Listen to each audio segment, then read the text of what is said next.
Hey, thanks for watching. Boom, Political Vigilante, making Gotham great again. My name is Graham Elwood. I appreciate you tuning into the show. So, I'm sure many of you are aware that they've done studies that the bee population in America has been dying off. So there's one state, Virginia, that is starting to do something about it. They're offering all citizens their own beehives. This is pretty significant because this is what we talk about on a local level. If the federal government doesn't want to do it, we have to do it.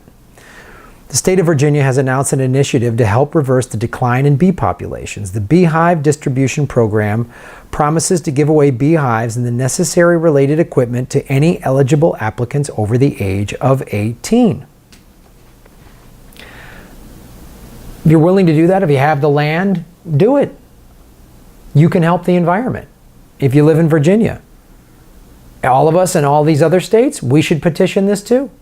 It's good for the environment, crops, industry, all that. If you have any type of agricultural industry in your state, you should petition to make this happen.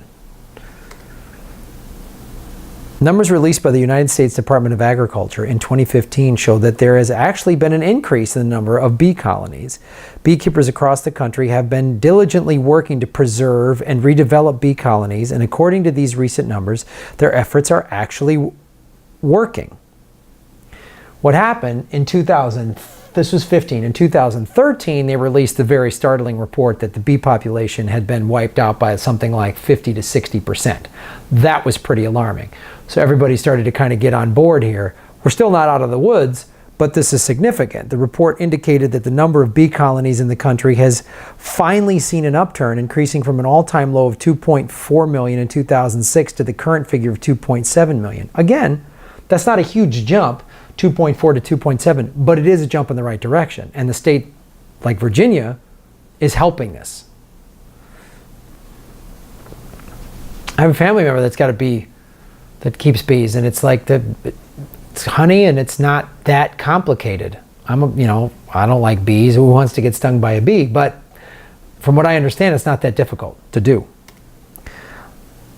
And the other thing that you can do, and this is very significant, in this list, I'm going to read this section over, there's a list of pesticides you should avoid that are over-the-counter pesticides that you could buy in any, lawn and garden store or whatever.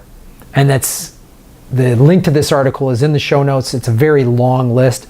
Go through it and try to find, natural alternatives, because that's why the bees population got so drastically reduced, was because of all these pesticides.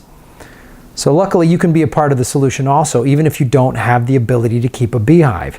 You can make a difference by avoiding over-the-counter pesticides that are known to hurt bees. 2 years ago, the Center for Food Safety released a list of 68 garden pesticides, that's the one that I said is in the show notes below, that are dangerous for the bee population. Most of the products contain chemicals called that's a science word, which are the most damaging pesticides for bees. The following list contains most of the known products containing these things, but even if a product does not appear on the list, it is important to check all packages to see if the product contains this chemical.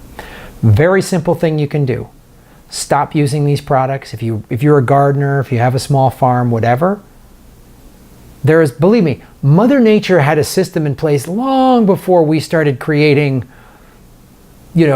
petroleum-based pesticides, all these awful chemicals.